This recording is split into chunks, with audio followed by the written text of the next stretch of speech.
So last time that we have seen that flight, that was I was taking flight from Madagascar to Moscow. I came back because I was sent back from Georgian border. In Georgian border, they scanned my vaccination certificate, but it didn't scan. I don't know. Online I tried to scan it, scanned, but I don't know why it didn't scan over there. Anyhow, they wanted some reason to give me to send me back.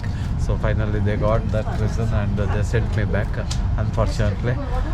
But still it is okay. I booked a flight ticket yesterday, day before yesterday itself. Then I was sent back on the same night and to Albania. Now I'm back in Moscow. From Moscow I'm going to I came to Moscow yesterday evening. From Moscow now I'm going to airport.